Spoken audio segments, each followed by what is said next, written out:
So today let's talk about beginners, how to spend your gems and how to spend your guild coins in the most effective way possible. Well, a lot of this depends on your strategy and what you want to do and whether you're in this for the long term or not. In general, if we are looking at a growth account who's going to be chasing their way up to tier 4, then you definitely want to use your gems as far as possible on what is sometimes known as the gem buildings. Some people call them the pay buildings. Some people say you can't do these free to play, but you absolutely can. It is entirely possible to upgrade your altar, your prison, your battle hall, without actually spending any money. However, you will need to spend gems because you have to buy the item that you need to upgrade each of these. In the case of the prison, you're looking at the handcuffs. In the case of the altar, you're looking at soul crystals. In the case of, which one haven't I mentioned, your battle hall, you're looking for battle tomes. And these you can only buy for gems. Now, why is it so important to upgrade these items? Well, if you're racing to tier 4, you need to get Academy 25. And you cannot get Academy 25 without having your gem buildings maxed. And that is going to take a lot of gems. What I did with this account in particular, sorry, it doesn't have construction or research running at the moment. I've been keeping it small deliberately because I've been trapping. I'm kind of getting to the end of my rope there. Nobody wants to hit my trap because it's taken over 300 leaders, but okay, that's beside the point. You want to have your Academy 25 so that you can unlock your tier 4 military research over here. And that allows you then to make tier 4 troops, which are kind of considered to be the absolute minimum by most of the bigger guilds. Tier 5s, I'm not sure you really want them. Even the players that spend quite a lot of money are complaining about tier 5s. They're really expensive to maintain. I spend a little bit, and I'm kind of thinking not to do tier 5s, to be honest with you. I would more likely prefer to go onto that tree and just do some of the military orientated research. But if you're free to play, let's go back to that military. If you're free to play, my number one tip is to save your archaic tomes for your counters. Over here at the bottom, infantry range counter, range cav inf counter. Those are the most important researches that you can do with your tomes when you have a limited number of tomes, which if you're free to play, you definitely will have. But back to the topic of gems, you do want your Academy 25. And in order to get it, you need to upgrade all those buildings and you're going to need a lot of gems for it. So how to be economical with your gems? Well, either don't shield, which is one option that you've got. And that would mean using your shelter primarily, and possibly as you get more troops, a ghost rally being a fake rally set for 8 hours, preferably on a dead castle. Nests are a bad idea. If somebody wipes out that nest, whoops, your troops go back into your turf and they are vulnerable, whereas a dead castle, and within a couple of weeks in your kingdom there will be dead castles of a size big enough to rally. You want them to be purple castles. If they're smaller than that, you can't rally them. So, yeah, there are ways to hide troops, but the problem is that you can't really hide your resources, and people are going to hit you for your resources because in the beginning of the game, particularly, the resource crunch is kind of extreme. One way to get around it is to spend a little money, and in case that is your thing, then you want to go for the supply chest in the beginning, which is what I did with this account, because I don't really like gathering, but you know, if you want to gather, you are going to have to shield. And in order to shield, you're going to need gems. 1,000 gems a day for 24-hour shields. That's a lot of gems. So, yeah, it's kind of a trade-off. Risk having your resources taken away from you and remain unshielded, but build more gems. Save yourself 1,000 gems a day. It means that you'll only be able to gather when you're online, and you need to set alarms for when your troops get back so that you can use your resources when your gathering troops return. So what a lot of free-to-players do, and I fully understand why they do it, although the common wisdom is just, don't shield, save up those gems so that you can do your gem buildings. But yeah, we need resources, so we're going to be gathering. We need XP, so we're going to be sending leaders, but not your main hero, to gather on tiles. And just to show you how that looks, I'm on level 60 already, so I don't need to worry. But if you're looking for XP, you're going to send any heroes, take out your leader, the crowned one, in my case it's Rose Knight, and you will then send these heroes with your tile. They cannot be captured. Only your leader can be captured. And if you gather successfully, you will get more experience points, which brings you closer to level 60. Also important for your growth. So, yeah, if you're gathering, there's a chance that you're going to want a shield, because one of the clever things that people can do, and this little account did do it, is, when you see gathering troops returning to an unshielded castle, you just hit the castle, because you know for sure there's going to be at least some troops out. So what a lot of people do is they go with a 24-hour shield. However, in the first weeks that you're playing this game, getting 1,000 gems together is going to be a mission.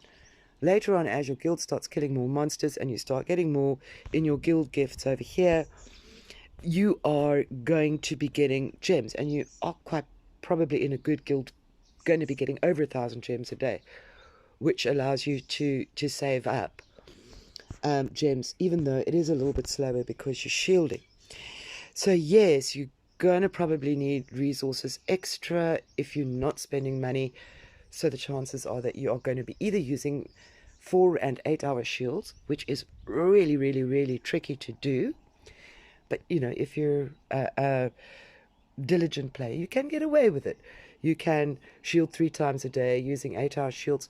Of course, again, early in the beginning of the game, you don't have that many. This particular account, for example, has got on shields 1,168 hour shields. That's kind of thing that you're going to be facing as you progress in the game. But early on, things are a bit tight. So you've got a bit of a trade-off. Are you going to save your gems by remaining unshielded and then potentially not really be able to gather except when you're online?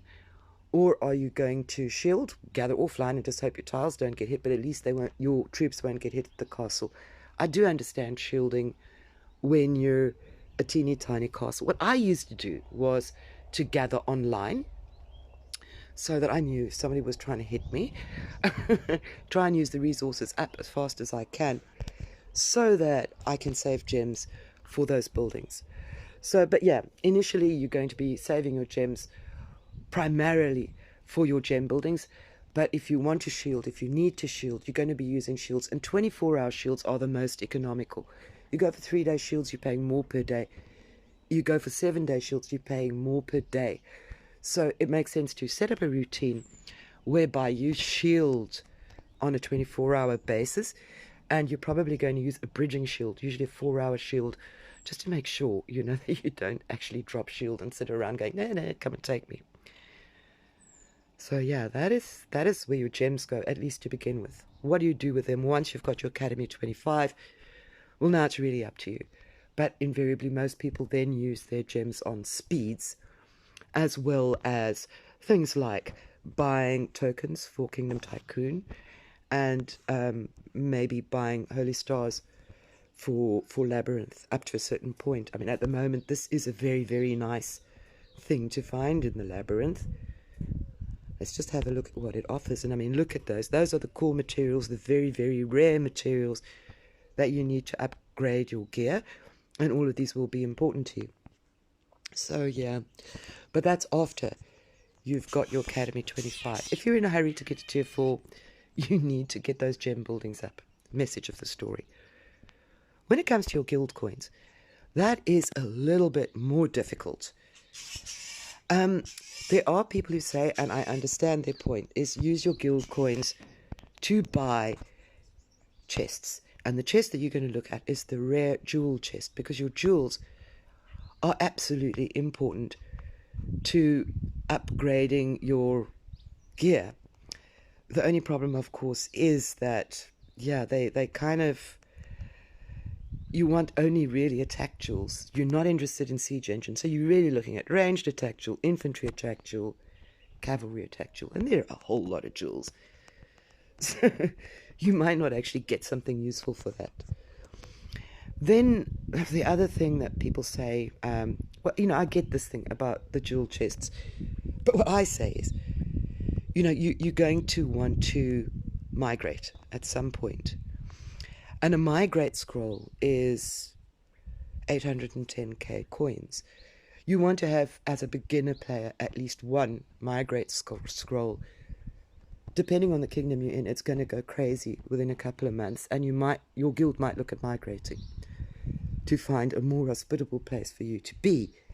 And in that case, you're going to need a migration scroll, and that's already a lot of coins, 810k. I think you need at least one of them. As a beginner, you're also probably going to be losing your leader at some point. Everybody makes mistakes, and that means that you do need at least one revival fruit.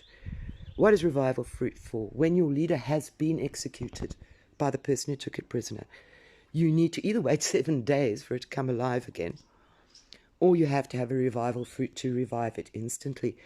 And your leader determines your capabilities to a very large extent. How much can you gather?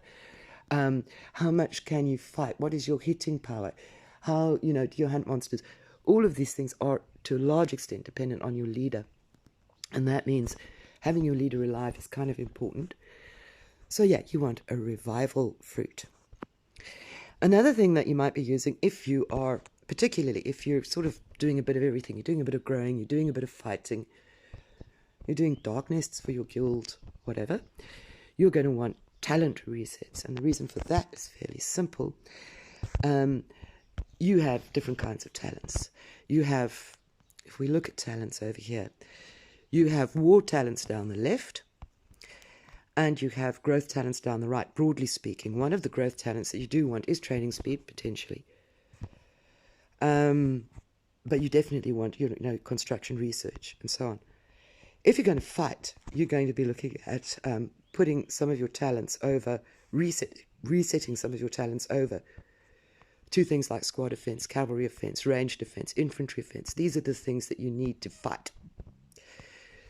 So you would normally choose one or two of these and then put your talents on that. But in order to reset your talents, you need to have talent resets. And later on, they become even more important. Another thing you're going to be short of is going to be your relocators. Now, early on in the game, there are very few relocators to be had. This account has been standing still, mostly, for a large amount of time. It's got 101 reloads. But, when you start off getting, 2 or 3 reloads together, it's taking a bit of time. You can spend gems on it, but that's going to slow down the amount of time that it takes you to get tier 4. So, you don't really want to spend your gems on reloads, and you can use coins on that. A lot of people say that that's a waste, but I think that also largely depends on whether you're free to play or pay to play and where you are in the game. At the beginning, you might want to have a couple of relocators in. Maybe your guild decides to relocate the hive. You need to have a relocator. Maybe you decide to join another guild. Most guilds will expect you to join their hive, and that means having a relocator. So, where you're going to get it. If you're free to play, it's between your gems and your guild coins. And your gems being so important, you're probably going to want to rather spend guild coins on this. What you should never spend guild coins on is resources. It's not worth it. You're going to get these boosts in any case, somewhere along the line, and they're not that important. I really, if ever, use them. Speeds, not really. You should be getting speeds in other ways. Shields, we already mentioned. And what's this last one? Chests. Well, for coins, you can't really get anything nice in chests, as far as I remember, except for the jewel chest, which is kind of important. And some people will say use all your guild coins on that. But I'm going to say to you, have relocators, at least 3 or 4, even as a beginner castle, and have at least one migrate. And make sure that you've got a couple of talent resets if you want to fight at all. including darkness. Although, admittedly, level 1 darkness, pretty easy to kill once you've got your research up. So, yeah, that's a start. Where to spend your guild coins and where to spend, most importantly, your gems. So I hope that helps you.